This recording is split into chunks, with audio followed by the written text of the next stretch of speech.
Welcome back to the Business Simple podcast. It's your host, James. Today, you have my thoughts. I have a really specific title for this, but I don't know if I'm going to stick with it. What I'm going to do is I'm going to talk to you a little bit about, I'm back in sales at the moment in a pretty big way. A way like I'm doing 7 new business meetings this week alone, which on top of my workload is actually reasonably high volume. And I did probably 4 last week. I'm back in the mixer. And I'm really enjoying it. We have a little bit of a sales problem at the moment at Digital Simple. So I've decided that I'm just going to fix it because it's what I always did. It's what I love doing the most. And I have a system set up where I can be in a lot of meetings really easily at the moment. And so I'm just going to do that and just rely on my external team to try to catch the pieces underneath me while I also manage clients and manage a 20-odd person business around it. So I'm going to talk to you about the things that are working for me while I go on this sales run at the moment. The title of this episode that I was sent was Selling the Solution, Not the Product. And that probably summarizes this up pretty well. But what I'm going to do instead is I'm going to just remind every person that's in sales that they have 2 ears and 1 mouth. And if you're selling, and if you want to sell, if you want to sell small shit fast, you can have 2 mouths and 1 ear. It's completely fine. And you can just talk and talk and talk, and you can talk some more, and you can tell them how great this is and how they're missing out, and you can do all those sorts of things, and that's all good. That's all good. And hey, look, like I did door-to-door sales, and so I sold lots of small shit real fast. So I know what 2 mouth and 1 ear selling is like, and people giving you an objection and you just dismiss it and carry on. Like I'm there with you. I know what you're talking about. But if you want to sell big stuff, if you want to sell stuff that's exciting, if you want to sell contracts that you're proud of, you're going to have to learn how to stop talking. Seriously, you're going to have to learn how to stop talking.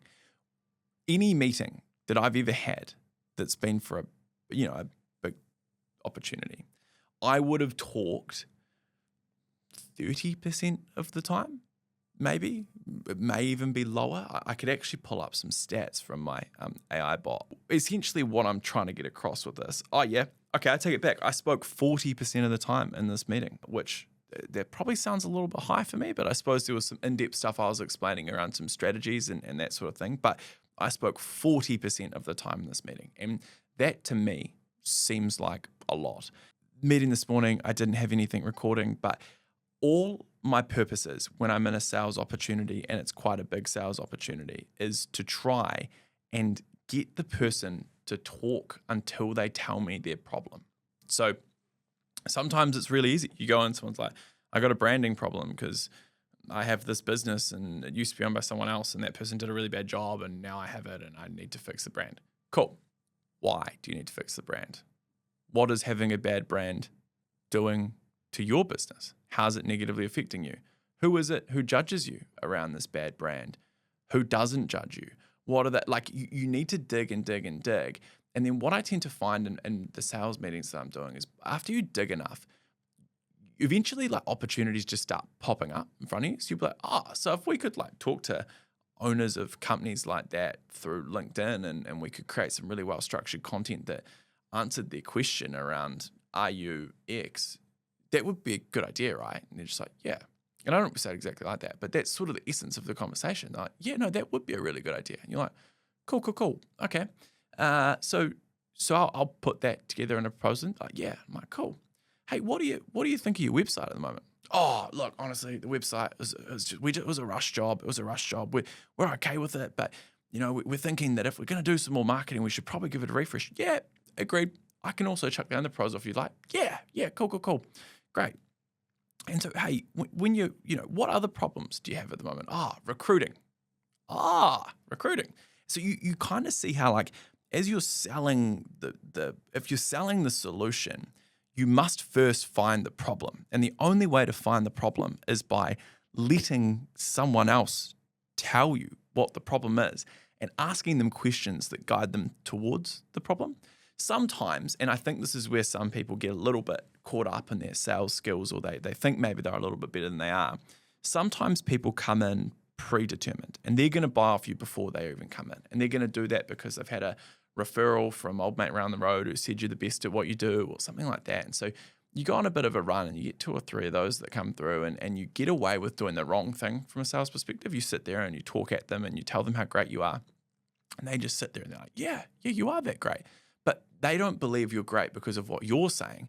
They believe you're great because of what old mate around the road said about you. And so all you're really doing is just running through a standardized pitch and they just say yes and sign the proposal. And it gives you a false sense of confidence around your product and how good you are. Whereas if you can go into a meeting where someone is stale and cold and they are hesitant, maybe your cold caller booked it for you and the guy can't really be bothered, he's had a bad day and 6 of his staff called in sick or whatever, and you roll in there.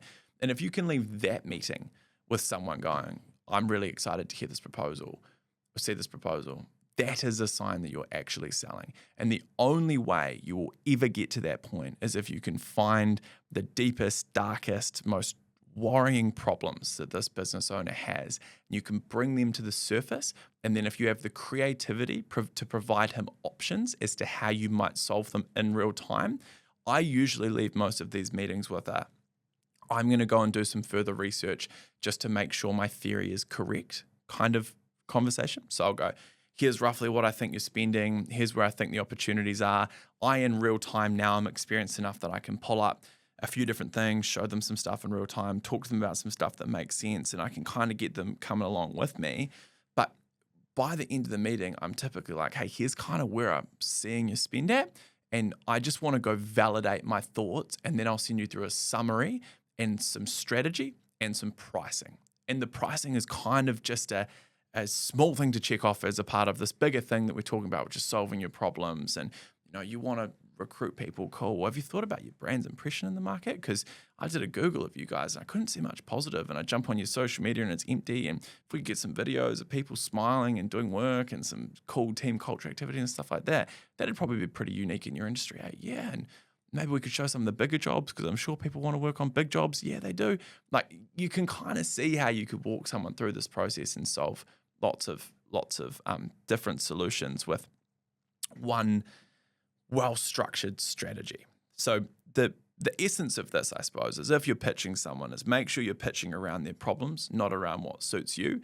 Tailor, like I go into all of my pitches well prepared, and what that allows me to do is relax. So if I've got enough stuff written on a Google Doc in front of me that I know I could talk to you for 15 minutes about things you could do better, I then have no pressure to talk. So, because I know I have heaps of stuff to talk about.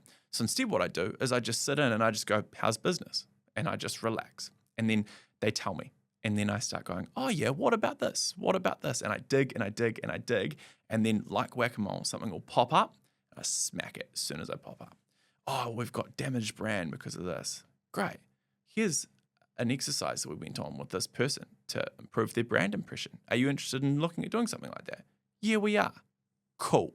Now I've got something to pitch you on, rather than just going in and being like, here's our full product suite, which for a business like Digital Simple is massive. I can build you a website. I can shoot some video content for you. I can launch you on TikTok. I can run LinkedIn ads. I can do, how am I supposed to go in and just start talking about good stuff we can do? Instead, I would rather be creative and tailored and make it suit you. And I like that. And often when I'm in pitches competing for business, I win because that's how I sell. So that is me on my current thoughts around sales. I'm enjoying getting some reps in. In a couple of weeks, I'm going to put a bit of an update up of how many deals I close, off how many meetings and what I've learned and things like that. It may be a podcast, it may be a post on LinkedIn, it might be anywhere. But I hope you've enjoyed this because I've actually kind of enjoyed voicing some of my thoughts. Sorry if it was a little bit rambly, but voicing some of my thoughts around this stuff at the moment. Yeah, sell the solution, not the product, but also 2 ears, 1 mouth. Let them talk and they will tell you what the problem is, and you need that in order to know what you're solving. Don't solve something that doesn't exist, and don't decide what their problem is for them. I should have opened up with that. That was a banger.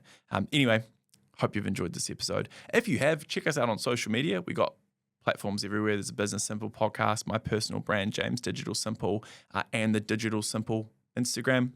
We are on Spotify, we're on YouTube, we're on Apple Podcasts, we're everywhere that you could ever hope that we would be. So give us a follow and a subscribe across all of those sorts of places, and I will see you on the next one. Thank you very much.